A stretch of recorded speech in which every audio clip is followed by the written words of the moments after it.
The office tower stood tall against the morning sky, its glass windows gleaming under the pale sunlight. Inside, the atmosphere was not as warm or welcoming. It was filled with tension, the kind of tension that starts with a whisper of doubt and grows into an unshakable weight that pulls everyone down.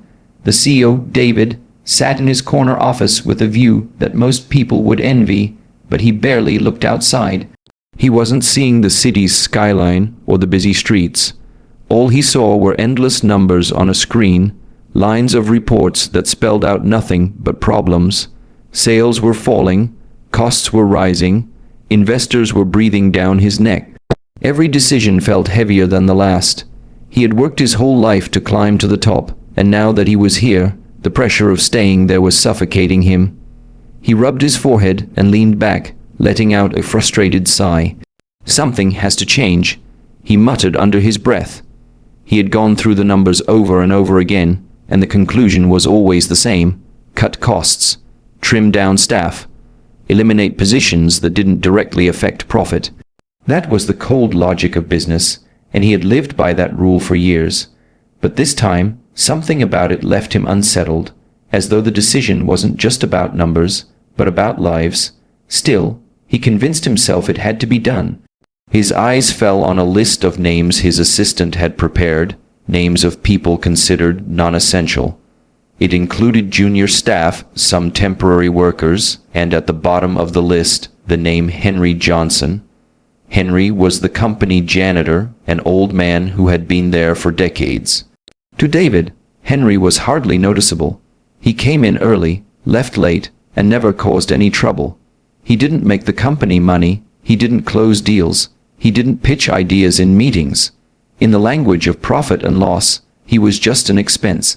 David sighed again and pressed the intercom.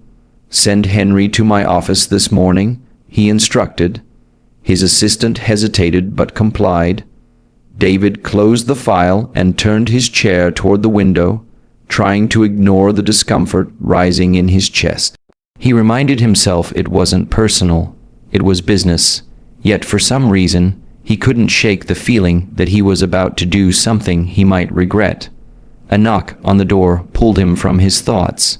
"Come in," he said flatly. The door opened slowly, and Henry stepped in, hat in hand.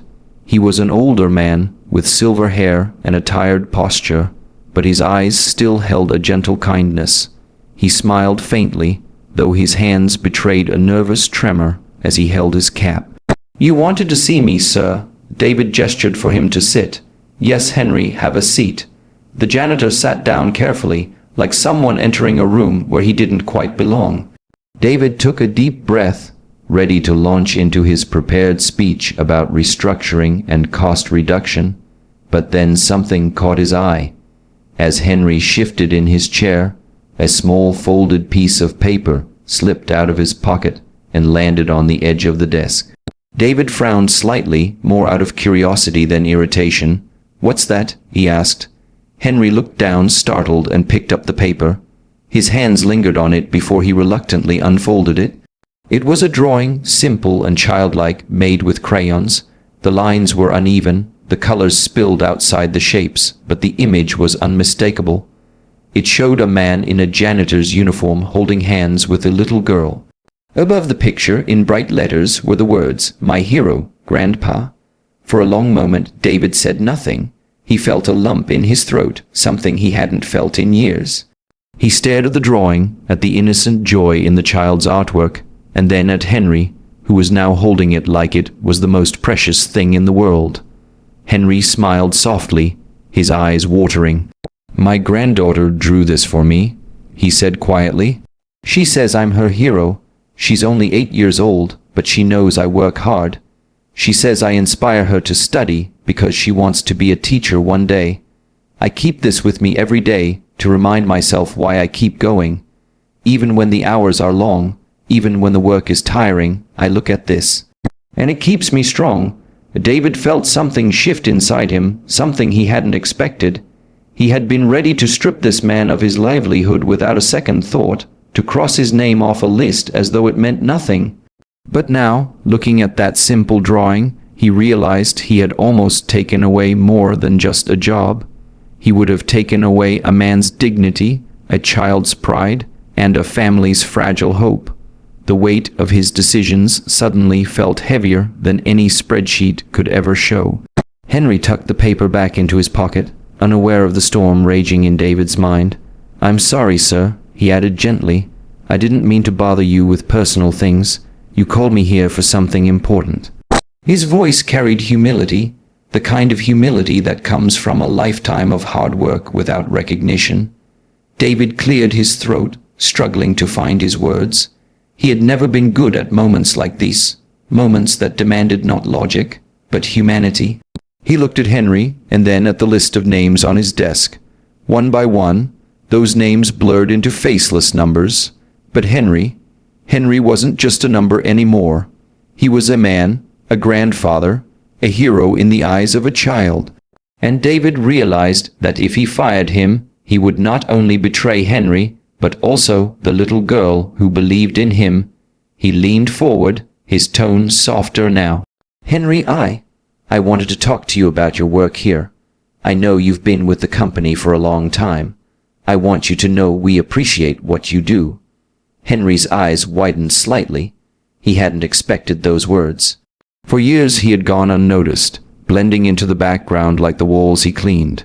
To be acknowledged even a little was rare. "Thank you, sir," he said quietly.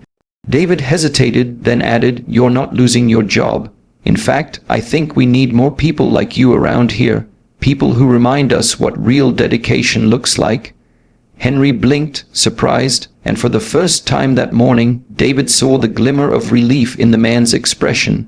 "Thank you, sir," Henry repeated, his voice breaking with emotion. "You don't know what this means to me."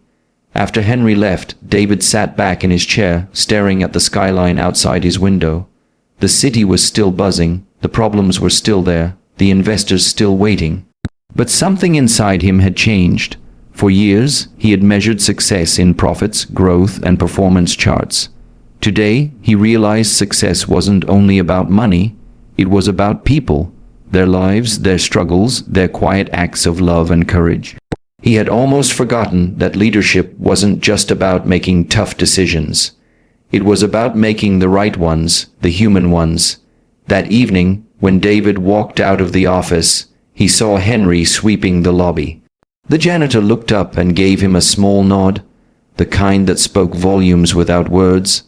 David smiled back, realizing that respect could be a two-way street. As he got into his car, he thought about his own life. He had no children, no one who looked at him the way Henry's granddaughter looked at her grandfather. He wondered what kind of legacy he was leaving behind. Would anyone ever draw him as a hero? Or would his memory be nothing more than the echo of boardroom meetings and profit charts? For the first time in years, David felt the need to change, not the company, but himself. He went home that night and picked up the phone, calling his estranged sister, whom he hadn't spoken to in over a decade. Their conversation was awkward at first, but as it went on, he felt a weight lifting. He thought about the little drawing in Henry's pocket and realized that maybe, just maybe, it wasn't too late to become someone's hero. Days turned into weeks, and something subtle began to shift in the company. Employees noticed that the CEO was more approachable, more human. He started taking time to listen, to ask about people's families, their struggles, their dreams. He launched a small program to recognize the unseen workers, the janitors, the receptionists, the security guards, those who often went unnoticed but kept the company running in their quiet ways. It wasn't a grand gesture, but for those workers, it meant the world. For the first time, they felt seen. Henry, meanwhile, continued his work with the same dedication as before, but now he carried himself with a little more pride. His granddaughter noticed it too. "Grandpa," she said one evening as she showed him another drawing, "you walk taller now." He laughed softly, ruffling her hair. "Maybe that's because someone finally noticed me at work," he said. She grinned and added, "That's because you're a hero, and heroes always stand tall." And so, in the quietest of ways, a simple crayon drawing changed more than just one man's fate. It softened the heart of a CEO, saved the dignity of a janitor, and reminded everyone who heard the story that true strength doesn't always come from power or money. Sometimes it comes from love scribbled on a piece of paper, carried close to the heart.